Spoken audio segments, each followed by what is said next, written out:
우리 인생은 짧게 보면 실패 같은 일들을 굉장히 많이 경험하게 됩니다. 학창 시절에는 내가 원하는 대학에 진학하지 못하는 경우가 대부분이지 않습니까? 여러분들 원하는 대학이 어느 대학이었죠? 침신대 아니었습니까? 침신대, 그 다음에 그 다음 이제 서울대쯤 되겠죠. 그렇겠지만, 살다 보니까 내 마음대로 안 되는 것이 실패처럼 보이는 것이 우리들의 인생입니다. 결혼하면 무조건 행복한 가정이 될 거라고 생각했는데, 그것도 참 살다 보니까 쉬운 일이 아니었다는 것을 알게 되죠. 사는 게 다 그렇고 그런 것 아니겠습니까? 우리가 살다 보면 열심히 살았으나, 실패와 같은 일들을 경험하게 되는 삶이 우리들의 인생이라고 말할 수 있다는 것이죠. 예수님도 그렇습니다. 예수님도 진짜 인류의 구세주시지만 오늘 성경 말씀이 기록되어 있는 마태복음 11장만 보더라도 예수님도 실패처럼 보이는 일들을 겪게 되었다는 것을 찾아볼 수가 있죠. 오늘 본문 11장에 보면 세 가지 사건이 등장하는데 모조리 실패처럼 보이는 사건들이 등장한다는 것이죠. 먼저는 침례 요한이 등장하는데, 침례 요한은 엄마의 몸에서 난, 사람의 몸에서 난 사람 가운데 가장 성령이 충만한 사람이었습니다. 근데 성령 충만했던 요한이 예수님의 사역을 가만히 쳐다보다가 자기가 원하는 예수님처럼 보이지 않았던 것입니다. 그래서 제자들을 통하여서 확인해 보라고 이야기했던 것이 뭐냐? 당신이 진짜 오실 메시아가 맞습니까? 이렇게 물어봤다는 것이죠. 표면적으로 보면 예수님의 사역이 메시아처럼 보이지 않는 실패한 모습처럼 보이는 장면들이 먼저 등장하고 있다는 것이죠. 세상 사람들에 대해서는 이렇게 기록하고 있습니다. 고골하여도 울지 않고 피리를 불어도 춤을 추지 않는 그들의 모습이라는 것이죠. 어떤 행동을 해도 사람들은 반응하지 않겠다는 것입니다. 예수님이 어떤 행동을 하더라도 반응하지 않는 세상 사람들의 모습이니까 예수님의 사역이 실패처럼 보인다는 것이죠. 세상 사람들은 그렇다 치더라도 은혜 받은 사람들은 어떻습니까? 성경에 보면 고라신 지역이 등장하죠. 벳사이다, 가버나움, 이런 지역은 예수님이 사역을 하셨던 아주 핵심적인 지역이라고 볼 수가 있습니다.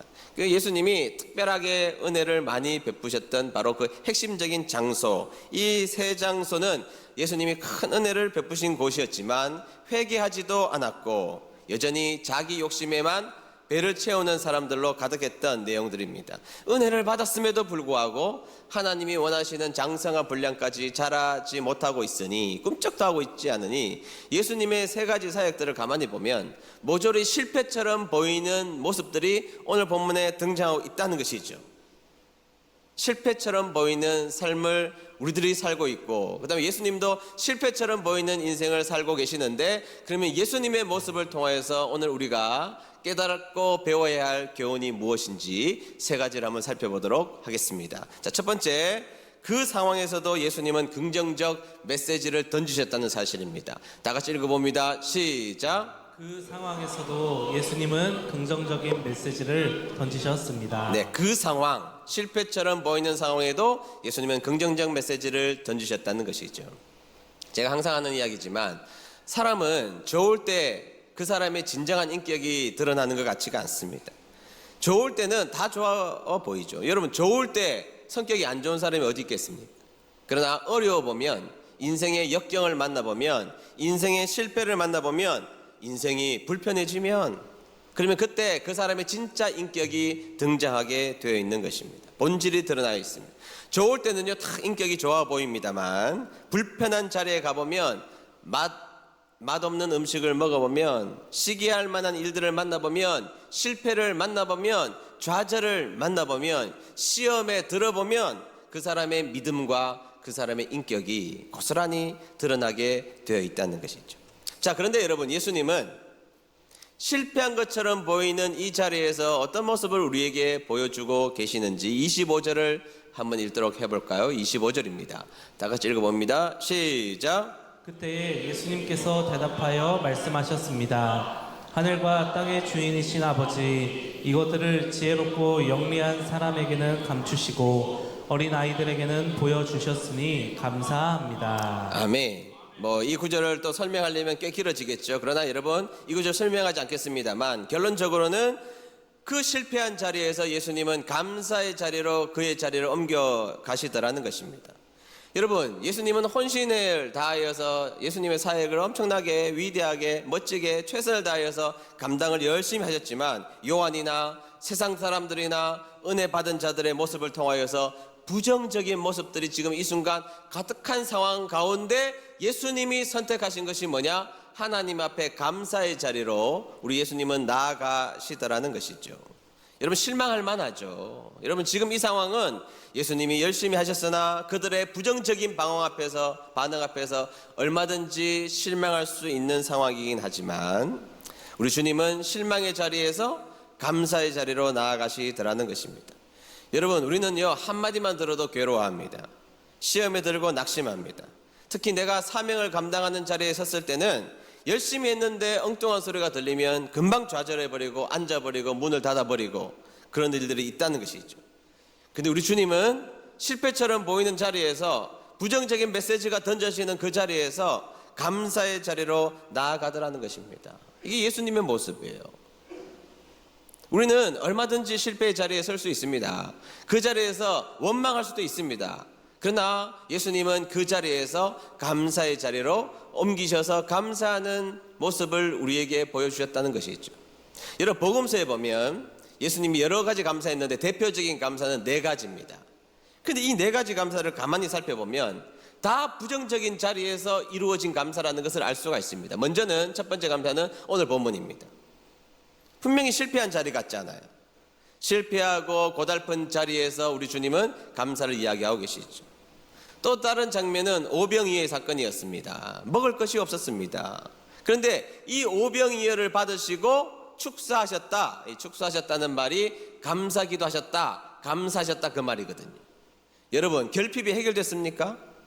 기도할 때 결핍이, 기도하는 그 순간에는 받아들이시고 도시락 하나 받고 기도할 때는 5,000명을 먹일 양식이 없었습니다. 여전히 결핍된 그 상태였다는 말이죠. 그런데 우리 예수님은 결핍된 그 상황에서 불평하거나 원망하는 것이 아니라 하나님 앞에 감사의 기도를 올리셨다는 거예요.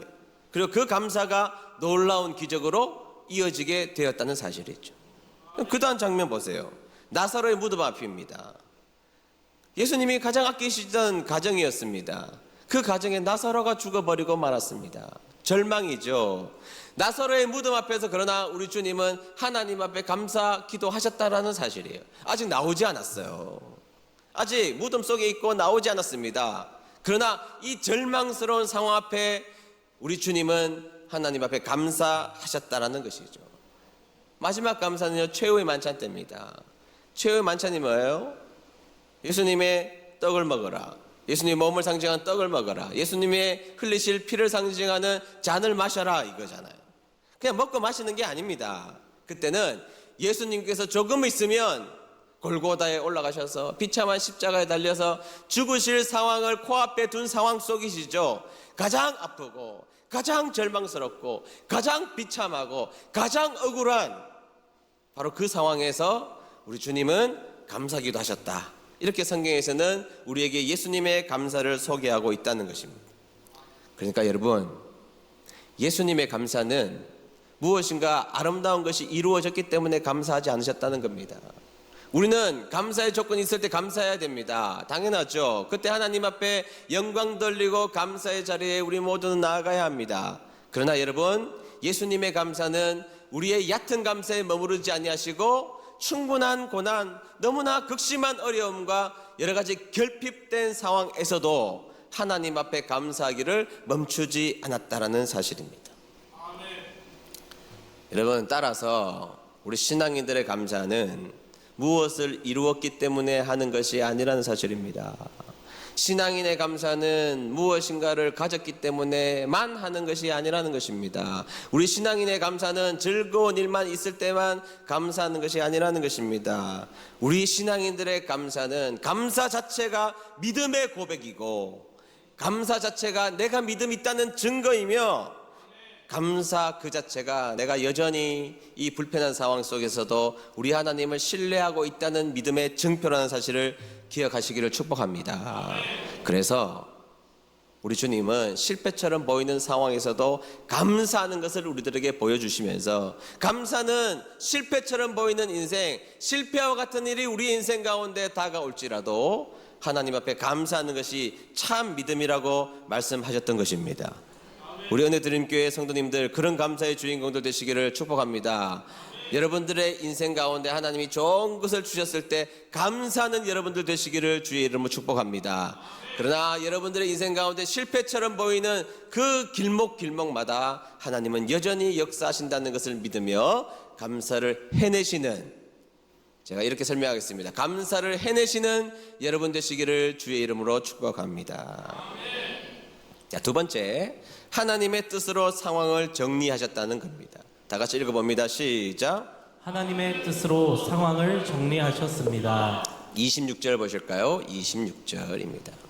다 같이 읽습니다. 시작. 옳소이다. 이렇게 된 것이 아버지의 뜻이니이다. 아멘. 자, 11절 전체는 실패처럼 보이는 상황이죠. 실패와 같은 상황, 실패처럼 보이는 상황인데 예수님이 뭐라 그러시는가 하면 다 이렇게 된 것은 하나님의 뜻으로 귀결시키시더라는 것입니다. 그 상황을 하나님의 뜻으로 이야기하기 시작하더라는 것이죠. 열심히만 하면 모든 것이 다 이루어질 거라고 생각했지만 죽어도 안 되는 것이 있더라고요. 열심히 했지만 안 되는 영역들도 있더라고요. 열심히 했으나 금방 실패처럼 보이는 일들을 만날 때가 있다는 것입니다. 성실하고 깨끗하고 상대적으로 귀하고 복되게 사는데 인생이 어지러워지는 경우를 우리가 허다하게 얼마나 많이 봤습니까? 우리 주위에 여러분들의 가족들, 친척들 가운데 말이죠. 그때 여러분, 우리를 이기게 하는 것이 뭐냐? 그게 믿음입니다. 믿음. 우리를 승리하게 하는 것이 뭐냐? 믿음이라고요. 무슨 믿음? 내 인생에 지금 내가 실패처럼 보이는 길을 걸어가고 있지만 다 하나님의 뜻이 있다고 믿는 믿음이에요. 하나님이 나를 지키시고 나를 인도해 주시고 나를 붙잡고 계시다는 분명한 그 하나님의 뜻이 있다는, 하나님의 뜻이 내 인생에 담겨져 있다는 그 믿음이 절망 가운데서도 승리하게 할 줄로 믿습니다. 그 믿음이 우리를 살려내는 것이죠. 세상에는요, 운명을 받아들이라고 합니다. 그 너의 운명이라고 그럽니다. 사주팔자가 좋지 않아서 그렇다는 겁니다. 집에 터가 안 좋아서 그렇다고 이야기합니다. 운명으로 수용하고 운명으로 받아들이면 마음은 편해진다, 그렇게 가르칩니다. 그런데 우리가 말하는 하나님의 뜻이 있다는 것은 내가 절망하는 그 순간, 실패하는 순간에도 우리 하나님은 여전히 일하고 계신다는 것을 믿는 것입니다.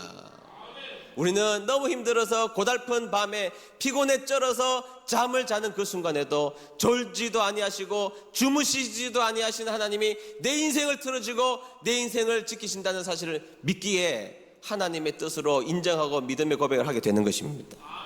믿습니까? 그래서 여러분, 믿음은요, 투트랙입니다. 투트랙으로 하는 거예요.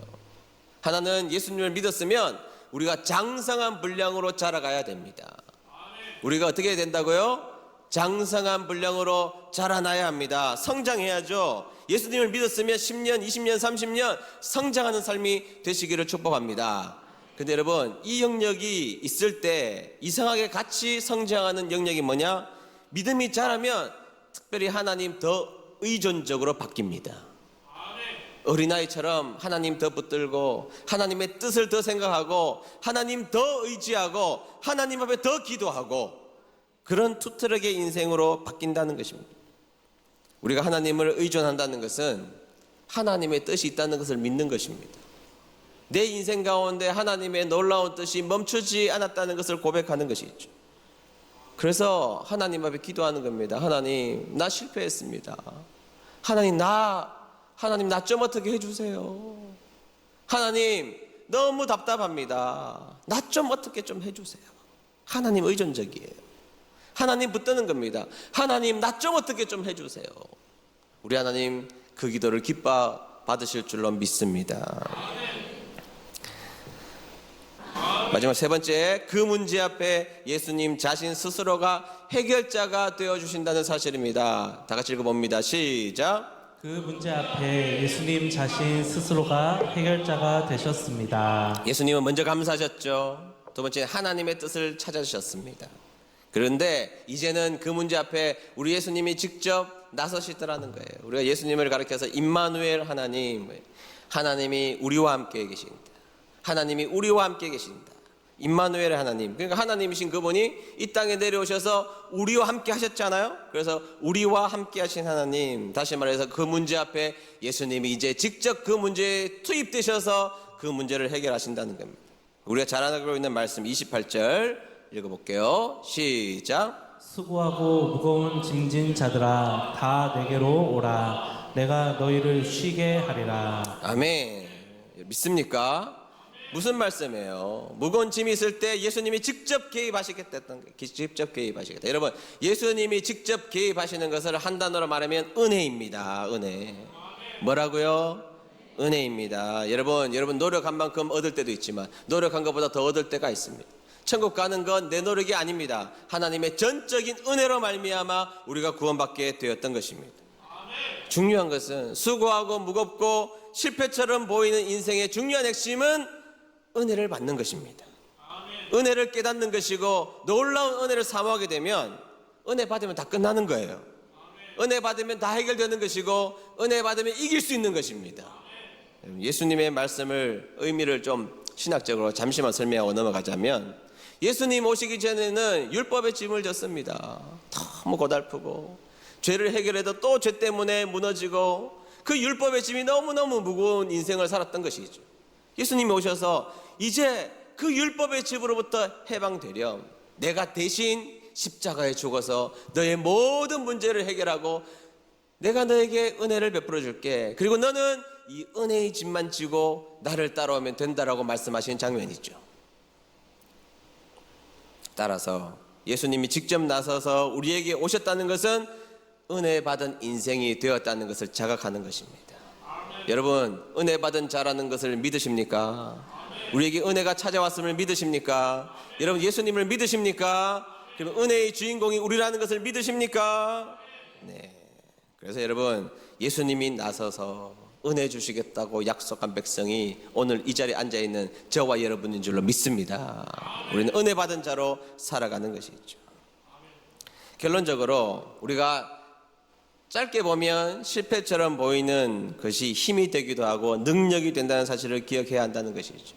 여러분들 잘 알고 있는 제 친구들 있죠. 4명 4인방 제 친구가 있는데 주영은 씨가 새롭게 하소서에서 우리 내 친구를 언급하면서 목회 어벤져스라고 했습니다.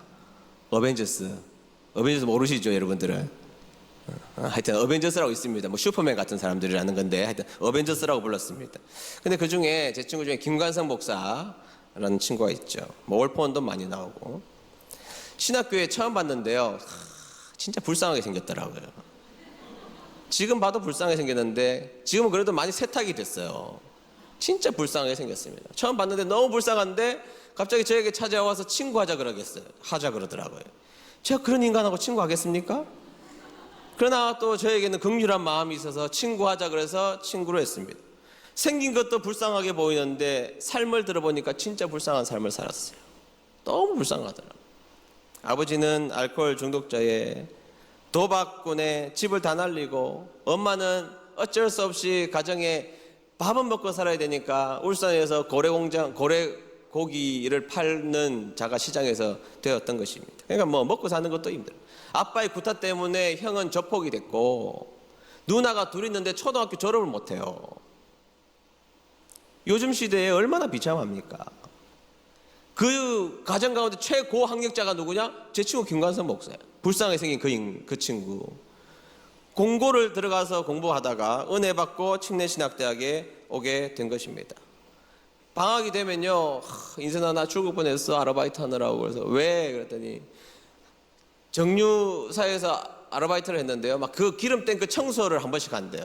거기 들어가면요 잘못 삐걱하면 떨어지면 죽는다는 거예요. 내가 얼마나 많이 죽을 뻔했는지 몰라. 그게 얼마나 불쌍해요. 그러면서 우리 친구들한테 그랬습니다. 너희들은 평범한 아빠가 있어서 좋겠다, 뭐 그런 이야기 했습니다. 근데 지금은요, 김관선 목사가 전국에서 아주 유명한 목사가 됐죠. 스타 목사입니다. 전국의 모든 교단 합쳐서 집회 섭외 1순위, 영순위 김관선 목사죠. 근데 여러분, 김광수 목사가 다니면서 하는 간증의 중요한 내용이 뭘까요? 그렇게 자신을 괴롭혔던 아빠 이야기. 자신의 아빠 이야기로 사람을 울렸다가 사람들을 웃겼다가 은혜 받게 하는데 중요한 소재가 누구냐? 자신의 아버지입니다. 대학교 1학년 때 돌아가셨거든요. 요즘에 친구들이 만나면 우리가 뭐라 그러는가 하면, 야, 관성아, 너는 좋겠다. 아빠 잘 만나서. 요즘에 우리 하는 이야기가, 너는 얼마나 좋냐. 아빠가 잘 만나서 네 평생 간증거리 주고 네가 이렇게 유명하게 된 거는 아빠의 그 모진 고문 때문 아니었냐, 아픔 때문 아니었냐. 너는 진짜 좋겠다. 아빠 잘 만나서. 우리 항상 하는 이야기입니다. 여러분, 실패처럼 보였죠. 얼마나 고통스러웠겠습니까? 지금 와서야 하는 이야기지만 얼마나 마음이 아프고 얼마나 속상했겠습니까? 아버지하고 멱살 잡고 싸우기도 한두 번이 아니었대. 참다 못해서 혈기가 넘칠 때 얼마나 아빠와 싸운 그 잠든 밤이 얼마나 자신에게 비참한 밤이었겠습니까? 근데 저에게 그의 인생을 표현하라면 가시밭의 백합화예요. 가시밭의 백합화. 우리 찬양 알죠? 가시밭의 백합화. 예수 향기 날리니. 그의 인생을 가만히 묵상해 보면 가시밭의 백합화예요. 그렇게 가시밭처럼 이곳에서 찔리고 저곳에서 찔리고 이곳에서 상처받고 저곳에서 무시받고 여기서 쓰러지고 저기서도 쓰러지고 남들한테 말 못할 그 고통 가운데 얼마나 아팠는지 모르고 나는 평범한 아빠 하나 있었으면 좋겠어. 가시밭이죠. 근데 하나님은 그 가시밭에서 백합화를 피워내시는 분이 우리가 믿는 하나님이신 줄로 믿습니다. 여러분, 왜 그렇습니까? 하나님의 은혜가 우리의 삶 가운데 있기 때문입니다. 여러분, 그래서 오늘 실패처럼 보이는 삶을 여러분들이 사실지라도 우리 인생 가시밭의 백합화입니다. 여러분 옆에 있는 분들 눈물 흘릴지라도 그분도 역시 가시밭의 백합화예요. 하나님이 우리에게 수많은 은혜를 주셨고 오늘도 우리 인생을 쥐고 계시고 은혜 가운데 살아간다는 고백이 있다면 우리들의 인생에 아무리 가시밭을 지나갈지라도 하나님은 그 가시밭 가운데 아주 향기로운 백합화를 피워내시는 분, 그분이 우리가 믿는 하나님이신 줄로 믿습니다. 그런 여러분 되시기를 주의 이름으로 축복합니다.